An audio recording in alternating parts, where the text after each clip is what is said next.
The Ministry of Financial Services, Trade and Labor focuses on the regulation and oversight of financial institutions and services within the territory. Deputy Premier and Minister with the responsibility for the effective functioning of the ministry, Honourable Lorna Smith OBE, and her team have been charged with implementing initiatives to enhance financial inclusion, consumer protection, and investor confidence. In her 6-month progress report, Honourable Smith said her ministry dealt with 2 priority areas, namely implementing initiatives to ensure that people, especially the youth, have the necessary skills they need to take advantage of current and new areas of work. Honourable Smith said she also met with businesses and others who have invested in the Virgin Islands through business ventures and employment creation and who have contributed to the society and local communities. Ladies and gentlemen, I'm grateful for the chance to speak to you about the progress the new Ministry of Financial Services, Labor and Trade has made over the last several months following the general elections at the end of April. Since my appointment, I have had 2 priorities. First, getting to hear directly from businesses and others who have invested in our country through business and employment creation and who contribute to our society and local communities. To this end, I have traveled the length and breadth of the BVI, met over 200 business leaders and interests at 9 district meetings, consulted with organizations which represent business, including the Banking Association, and established a regular schedule of meetings throughout the territory. These groups drive our economy. They are the job creators and bring us growth and prosperity. These face-to-face dialogues are vital for me as a minister to keep in touch and is something I intend to continue for the rest of my term. However, while business has its priorities, government must act for the benefit of all. This is why the ongoing census is so important. It is the only way we can obtain an accurate picture of the population we serve and decide on how best to plan our economic and social development. I urge all of you who have not yet completed the census to do so. Only then can we accurately devise the right policies to benefit you and the whole of the BVI. While the census is vital for the longer-term planning, I'm also conscious of the short-term economic needs of our community, and in particular, the cost of living challenges everyone is facing. There is no sign of this ending, and so I can announce that I'm convening an ad hoc group of representatives from key sectors to advise the ministry on how to bring more immediate relief. This group will report by the end of the first quarter of 2024, with agreed policies implemented by the end of the second quarter. My second priority has been to make government an enabler of business creation and development. Having had so many conversations, with more to come, today I can report on progress. As you all know, we live in challenging economic times, so the creation of the ministry to support one of the key pillars of our economy was timely. The financial services industry is responsible for 57% of government revenues and either directly or indirectly employs 4,500 persons. Our corporate registry holds around $1.4 trillion worth of assets, with the owners of those assets based across the world. We are the second largest domicile for hedge funds globally and a leading jurisdiction for the establishment of family, company, and individual trusts. Yet some of the international institutions and countries that we deal with cannot conceive how a territory such as ours can operate such a sophisticated financial services center.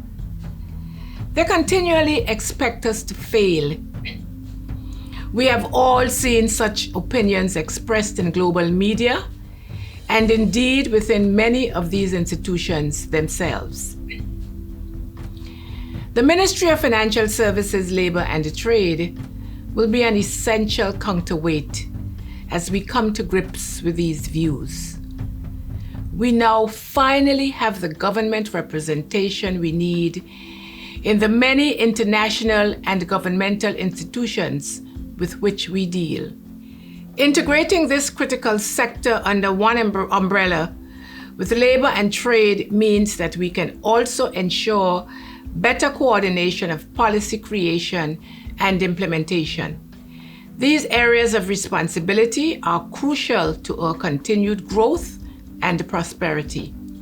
Together, we will help us to attract inward investment to restore and improve our infrastructure, to develop and maintain the right skills base, to meet employer requirements, and finally to train and mentor our young people so they are ready for tomorrow's job market.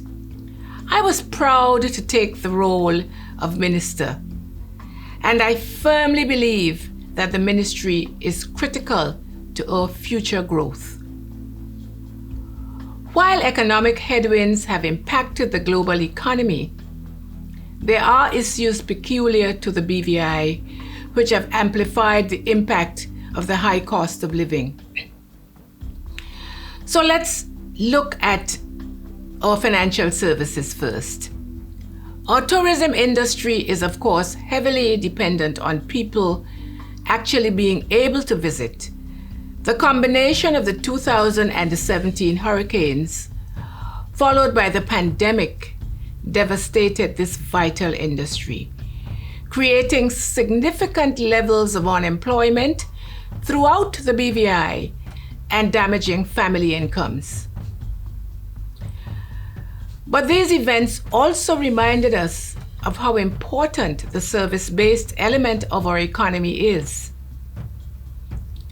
It was financial services which supported the economy following the 2017 hurricanes. And it was financial services which protected our economy from the worst impacts of the pandemic. The effects of climate change unfortunately remind us how important the services sector is to the BVI, now and in the future.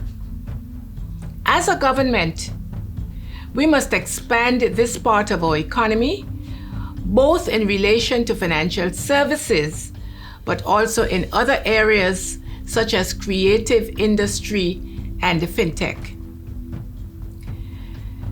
The first 6 months of government for me have therefore been focused on putting in place the foundations necessary for us to succeed. The financial services industry is excited about the future. In June, I joined a BVI Finance organized financial solutions meeting so we could identify what the sector needed from us as a government and how we could support its further development for the benefit of everyone in the BVI.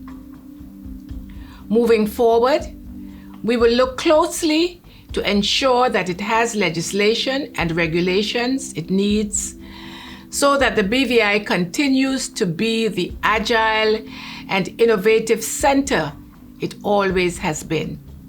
I was also pleased that about 2 weeks ago, the Financial Services Commission convened a Meet the Regulator Forum, the first in several months, to to update the entire industry of developments that will impact them as well as support their operations. However, I'm also very aware that the industry can do more to use its expertise to help us domestically. One such area is banking. Since April, I have held 3 meetings with the banks to discuss how there could be more support for BVI-based customers. The most recent meeting focused on how they could do more to facilitate business development and help us to grow our economy. It was an excellent meeting. Clearly, there is much that our banks can and do offer, but they must be better at communicating with their customers. Before the end of the year, I will convene a joint meeting with the Trade Department, the banks, and the Chamber of Commerce so that we can create a new approach to integrate support for our business sector. The entrepreneurial spirit of the BVI is second to none, but government must facilitate growth rather than appear to put roadblocks in the way. That is why labor and trade are a part of my ministry. In labor, there are 2 areas I want to focus on in regards to the Labor Department. Firstly, more efficiency in dealing with labor disputes and work permits. In fact, one of our first acts was to appoint Samuel Jack Husbands as chairman of the Labor Arbitration Tribunal for a 2-year term. Mr. Husbands began his role on the 1st of May, and since then, I am pleased to report that 23 hearings have been completed. I announced soon after my appointment that I intended to undertake a review of the work permit system. We now expect to digitize the operations of the Department of Labor and Workforce Development through the implementation of a workforce management system and a work permit system, which would enable far greater efficiency in the department.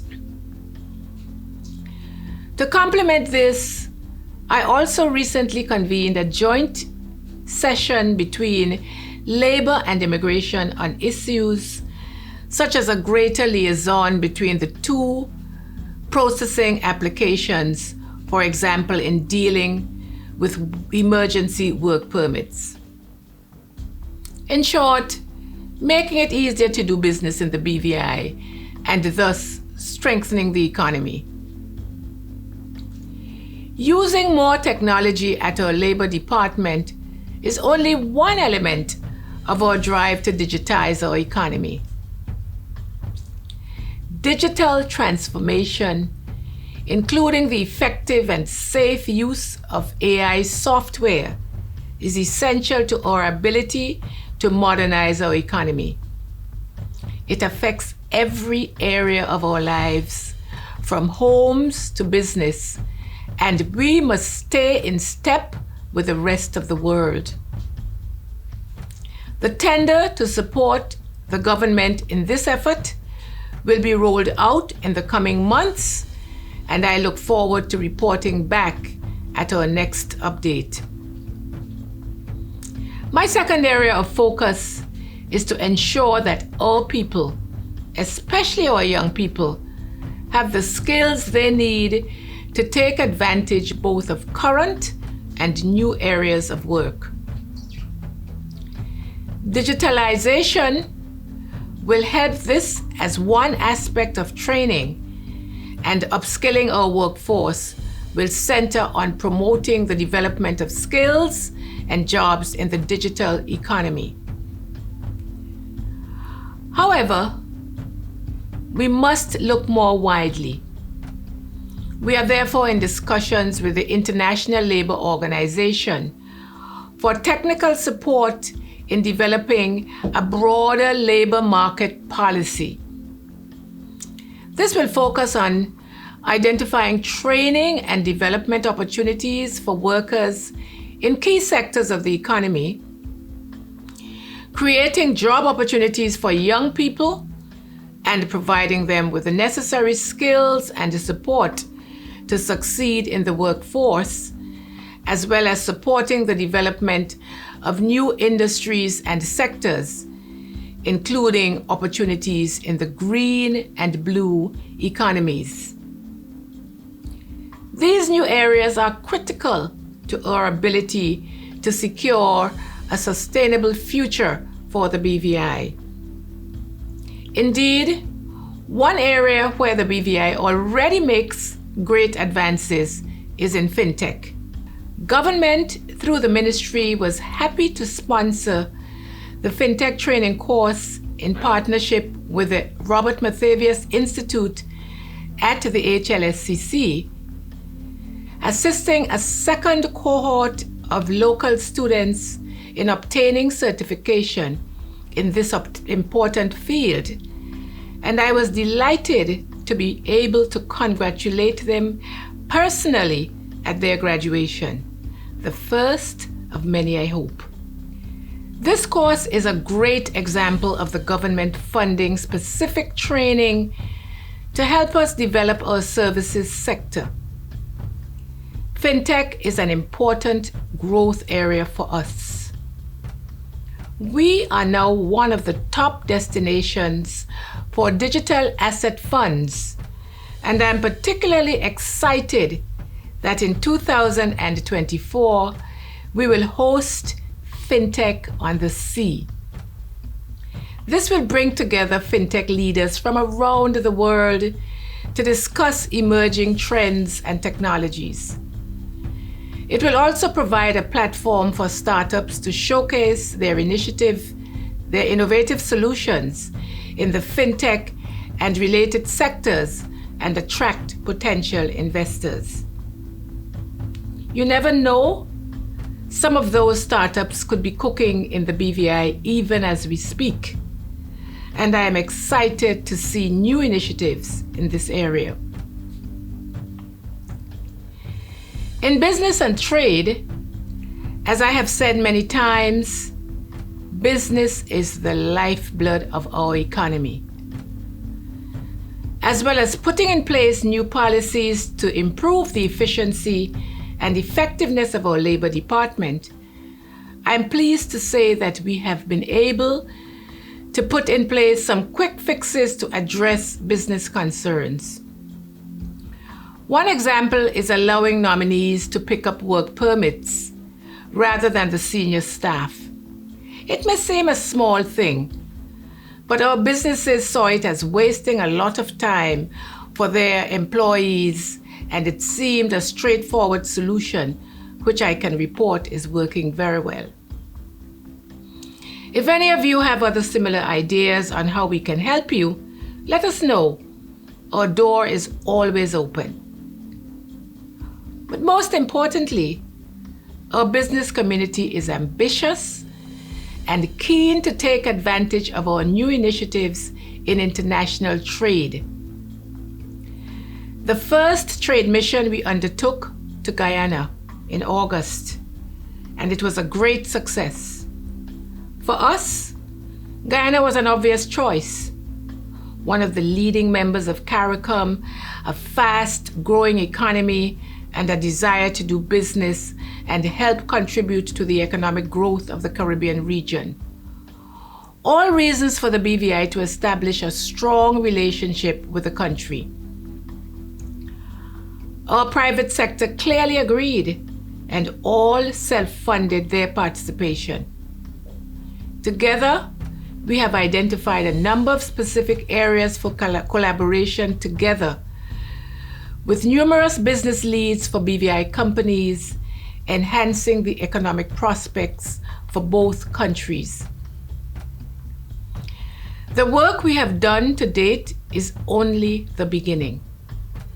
The opportunities to expand our current industries are there, as are the opportunities to develop new ones, such as the blue economy.